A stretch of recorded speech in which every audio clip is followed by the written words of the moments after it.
الله أكبر الله أكبر الله أكبر بسم الله الرحمن الرحيم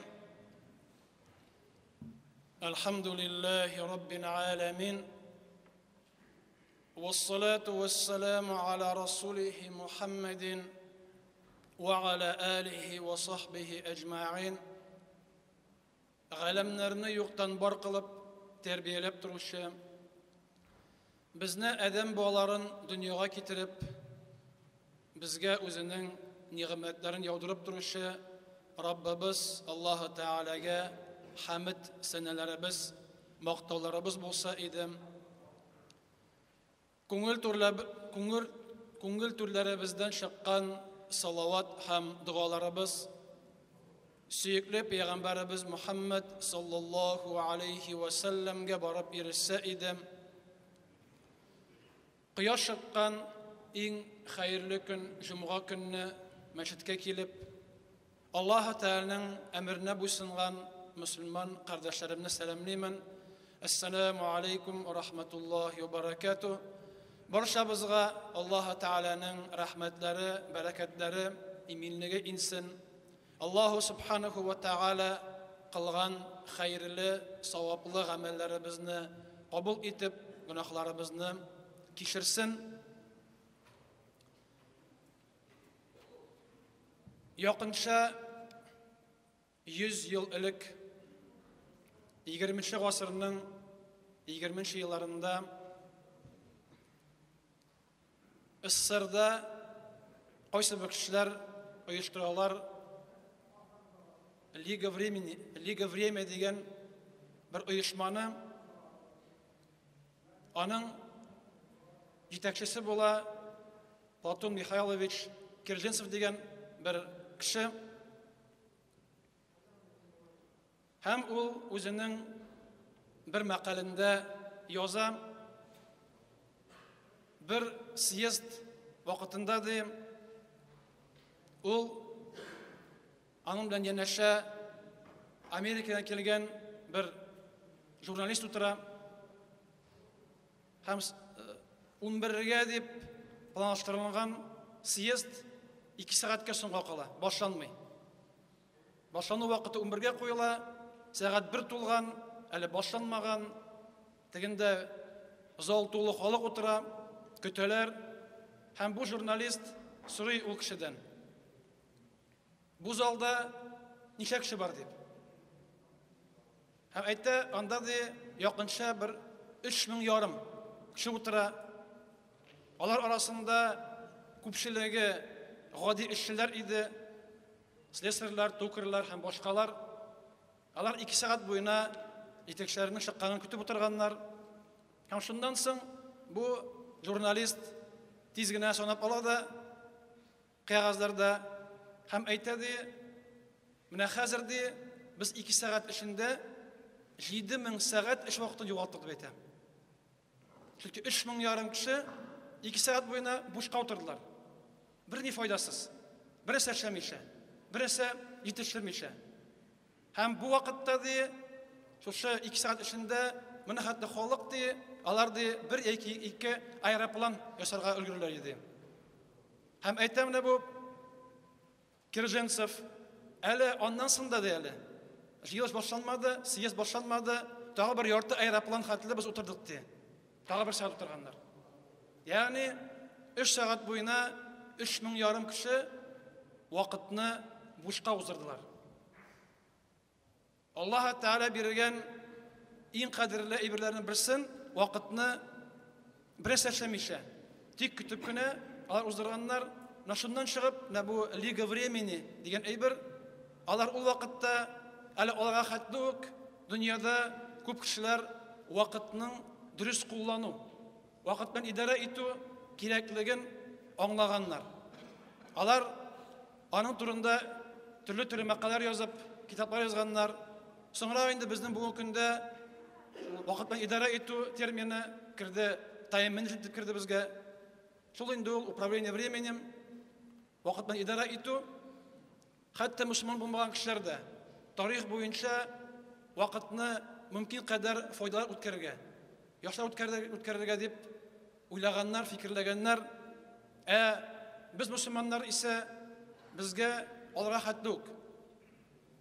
Ko'pdan Alloh taolo o'z kitobida ham Payg'ambar Muhammad sallallohu alayhi vasallam o'z hadislarida turmushga, vaqtga bik zo'r e'tibor berishga qo'shgan, undagan. Ham mashhur hadisda kela Payg'ambar Muhammad sallallohu alayhi vasallam ayta: "Ni'matani bardi ikki ne'mat bar Alloh taolo bizga bergan, topshirgan ikki bik zo'r ne'mat mag'bunun fihima." Гадәттә bu hadis tərcümə qılğanda yazarlar kişilər aldana дип, яки yazarlar qədrin bilmirlər дип, аларның һәм мәгъбунун дигән сүз ул гарәп телендәге габын сүзе, ул алдану. Ләкин ул сәүдә бүлегендә искә алына. Гадәттә бу сүзне галимнәр искә алалар сату алу, сәүдә китабында, чөнки сәүдәдә ул кыйбат әйберне 300-га сату, яки инде 300-ны шул кыйбат әйберне 300-га сату, яки инде шул 300-ны кыйбатка сатып алу шикелле булган вакыттагы кешенең күңелдәге хисләре. Менә искә төшерегез. Кешеләрнең, безнең тормышыбызда андый хәлләр булгалый, без качагында бер әйбер кирәк булганда, эзләгәндә табабыз да сатып алабыз. Аннары карасак, шул ук әйбер икенче кибеттә аның бәясе 2 мәртәбә 300-рак. Син алдың әйберне 1000 тәңкәгә, аны авыл тора икән икенче кибеттә 300 сум. Менә ул вакытта хисне искә төшерегез. Күңелдәге хисне, чөнки кеше бит инде акча түләде, эзләде. Аннары үзенең алданганын, ул әйбер 300 икән, мин аңа 3 мәртәбә, 5 мәртәбә артырып бәя түләгәнмен дип, кеше шул вакытта хисне, алдану хисе. Шука Мөхәммәд әйтә, менә кеше нәкъ шул ике нигъмәтне югалтканда, менә шундый хискә ия булса, ул вакытта ул аны аңлый, кадерен. Ике нигъмәтне кешеләр аны кулланда алданалар. Ягъни алар аны дөрес кулланмыйлар, аның кадерен белмиләр. Күпчелек кешеләр, кафир минән нас, кешеләрнең күпчелеге. Бүтән кеше түгел. Ләкин әшчелек кенә, дөньядагы әшчелек кеше генә ул нигъмәтләрнең кадерен белә. Яни аларны дөрес куллана. Күпчелек кеше аларга игътибар итми. Аларны бушка уздыра. Аларның кадерен белми. Беренчесе ас-сиххату, сәламәтлек. Ва икенчесе вал-фарагу, һәм буш вакыт. Нашы ике зур нигъмәт. Әлбәттә нигъмәтләр күбрәк. Әлбәттә башка нигъмәтләрдә дә кеше дөрес кулланмый. Ләкин буларны дөрес кулланмау калганнарына зыян сала. Чөнки сәламәт булу һәм буш вакытын булганда кешеләр яши ала. Тормышта сау сәламәт булганда һәм вакыты булганда аның алдында бүтән бер мөмкин. Һәрнәрсәне кыла ала ул. Чөнки ширләсәң, авырсаң, һәм тормышында бик күп эшләр булса, бик нык мәшгуль булсаң, ул вакытта бит кеше берәр эш алмый. Авырып ятканда, андай турып булмый кроваттан, шунда кемдер ята бит, кем ширли, шуңа күрә анда әйбер эш килми, бердә һәм шәп булмый кашагында, һәм кешенең теге эшләре бит инде төрле мәшәкатьләр дөньяда күп булганда, бу вакыт бүтәнләй булмаса, кеше бит берәр эш алмый. Шуңа күрә Аллаһ Тәала безгә бирә сәламәтлекне. Аллаһ Тәала бирә ширинде, авыруында сынау буларак. Безне тикшерер өчен. Һәм мусульманга шир авыру аркылы аның гөнаһларын гафу итер өчен. Аны паклар өчен, чистартыр өчен. Һәм бирә сәламәтлек, тикшерер өчен. Менә син сәламәт вакытта ул сәламәтне ничек кулланырсың икән? Һәм бирә вакытны, буш вакытны. Вакыт без беләбез, Аллаһ Тәала Коръәндә күп тәүлекнең күп өлеше белән ант итә. taң белән, tün белән, кич белән, хәтта бераз инде вал аср, антита вакыт белән, yani biz adam балар яшәгән вакыт. Biz вакыт эчендә яшибез. Һәм ул вакытны кеше дөрес кулланса, ул утышта булачак. Аны дөрес кулланмасаң, кеше була хәсрәттә.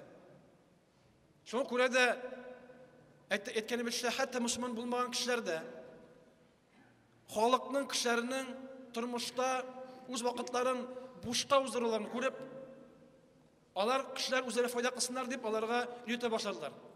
Бу көндә саталар аны. Ул курсларны, шул вакыт белән идарә итү курсларын кемдер сата кешегә. Чөнки кешегә кашаганда үзе ул ирешмәгәнгә кирәк аны өйрәтергә. Кемдер акча алсагынаймы? Акчага алсагына ул аны дөрес куллана, бушка ул аны аңламый. Ләкин биргән вакыт. Менә без шул вакыт булганда аны сизмибез булганын. Яки сизсәк тә без аны бушка кулланабыз. Әлектә бүгендә бер тигез телефон булмаган вакытта да, телевизор булмаган вакытта да кеше вакытны бушка узырган. Ике-өч төрле итеп. Бүгенге көндә Аллаһ Тәгалә башкаларны биргән. Безнең куйган өйгә телевизорны, тутырган кулыбызга телефонны, интернетны, һәм кеше шуның белән мавыгып кашаганда минут сәгатьләрне, тәүлекләрне дә күрмичә кирип китә шунда, вакытны югалта. Бүгенге көндә карасак, яшьләрне алар утыралар уеннарда, тәүлек буена утыралар. Атналар буена утыралар. Йокламый, ашамый. Һәм аннары карасаң, анда баралыктагы шөчлек вакыт эме утырганда. Әйтә, фаран уенда 4000 сәгать утырганмын дип. Ул бит еллар буена. Ул 4000 сәгать ул бер көн түгел, ай түгел ул. Димәк, шуның анда нишәдер еллы киткән, фақат уенда гына, бер ни фаясызна. Һәм монда аермасы юк. Яшь кешеме ул, урта буынмы ул, бабаймы ул, аермасы юк. Бүтүнбез бер тигез бу ниғмәтне без юкка чыгарабыз. Biz аны бетерәбез. Ә мусламанга вакытны кирәк кулланырга файдалы итеп. Дини яктанмы, дөньяви яктанмы бер тигез. Синең гаиләңә файда киләме ул, үзеңәме, туганнарыңамы, яки инде динеңә файда китергән эшләрне эшләргә кирәк. Буш вакытта безнең эшләрбез күп. Мусламан бит аның савап эшлисе бар. Әҗер җыясы бар. Ә без әҗер савап җыймыйча утырабыз. Берсәгә багылып, кирәкмәгән дөньяга да ахиратка да файда бирмәгән әйберне эшләпме, сөйләшепме, карапмы, һәм башкасын. Нихәтле безнең вакытларыбыз узып китә. Нихәтле вакытларыбыз әрәм итәбез. Ул вакытта намаз укып булыр иде, Коръән укып булыр иде, бер китап укып булыр иде, яки бер кешегә булышып булыр иде, яки хәтта хатын балаларына булышып булыр иде, алардан вакыт узып булыр иде. Ә без аларны нәрсәгәдер, каядыр, ничектер бушка уздырабыз. Шуңа күрә Мөхәммәд саллаллаһу алейһи әйткәндә икенче хәдистә әйткән, син ди 5 әйберне киргәнчә куллан дип. Һәм әйткән, син дигән сиңа эшләр, бер мәшәкатьләр киргәнчә буш вакытыңны куллан. Һәм ширләгәнчә, авырганча куллан сәламәтлегеңне. Yani алар бит инде форсатны кулдан ышкындырма. Вакытыңны бушка уздырма, чөнки вакыт уза да китә ул. Намаз укысаң да, укымасаң да вакыт уза ул. Китап укысаң, укымасаң да, Коръәнне кулыңа алсаң да, алмасаң да вакыт уза, узып китә. Шулай гомер узып китә. Шуңа күрә ул вакыт ул безнең өчен сәүдә урыны. Вакыт ул безнең өчен булгатыш акча шикелле. Менә сәүдәгәргә кулына бирсәң акчаны, ул таны бушка уздырмый. Ул аны башка акча эшләргә дип куллана. Файдаларга куллана ул. Ул акыллы сәүдәгәр кулына акча рәткәштән, ул аны бер бизнеска тыга. Һәм аның уңыш отышала, прибыль ала үзенә. Вакыт безнең өчен нәкъ шул акча шикелле. Син аны уңышлы куллансаң, сиңа файда киләчәк. Син аны туздырсаң, ул бетәчәк, юкка чыгачак. Һәм Аллаһ Субханаһу ва тааля әйтә, Мунафиклар сүрәсенең 10-нчы аятында: "Ва анфиqu mimma razaqnakum min qabli an ya'ti ahadakum al-maut." Сезнең берәрегезгә үлем килгәнче, без сезгә rizq bergan mollardan siz ularga sadaqa zakatlar to'lagansiz Alloh subhanahu va taolo ayta. O'lim kelgan shahatli sizning qo'lingizga kelgan mollardan oqlani chiqarig'iz. Oilagami, sadaqami, zakatmi, foydali yo'lga chiqarig'iz. Chunki o'lim kelgachdi, fayaqula ajal kelgach, o'lim kelib yetgachdan u kishi aytashak: "Ya Rabbi, laula akhartani ila ajal qarib, ey Rabbim, meni azlakdan ishlar bersang" deb. Har biri biz buni aytashak. Menda sizda barabizda ajal yetar oldindan yetgandarak jon chiqib vaqt yetgachdan butun kishida tigi bo'sh vaqtlarni esga tushirib, ularni bo'sh qavzlarni esga tushirib, ey Rabbim, meni tog'a azrakkan yasharga bersang edi. Tog'a birinchi soat kunga mening turmushimni uzaytsang edi, fa as-saddaqa. Men u vaqtda tog'a sadaqa bermedim. Va akum ya solihin ham bo'lar edim, izgilardan, xayr ishlar bo'lar edim. Bu oyat qog'ila mu'minlarga. Har bir mu'min kim turmushida salomatligini vaqtdan bo'shqa o'zdirdi, qo'llanmadi, tikka o'zdirdi. Ular oldindan ey Rabbim nihoyatda vaqt uzgan ekan deb tog'a azakkina 1 soatga, 1 kunga, 2 kunga qoldir deb. Qoldirsang, bersang, men qilar edim tiris amallarni. Men vaqtlarni boshqa o'zdirmas edim deb. Sadaqalarni berar edim. Xayrimada bo'lar edim deb so'rashaq, lekin so'ng ajal yetkachdan 1 sekundga da orttirmayapti. Ham kishi o'kingan holida ketishak. Deb. Nihatli vaqt bor edi bit deb. Men ularni yo'qqa o'zdirdim deb.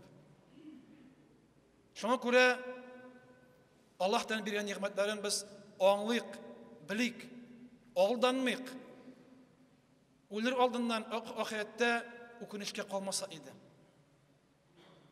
Shu vaqtlarda biz o'zimizni majburlab, kishlab, meni Allohga ko'ra bit deb, bila bit deb, menga savob kerak bit deb, baribir o'kinirman deb biz vaqtlarimizni, samatligimizni dunyo ham oxirat foydasini qo'llanaylik. Barakallohu lana va lakum fil Qur'anil azim va nafa'ani bil ayati va zikril hakim innahu al-ghafurur rahim as-sami'ud du'a. Allahu akbar, Allahu akbar, Allahu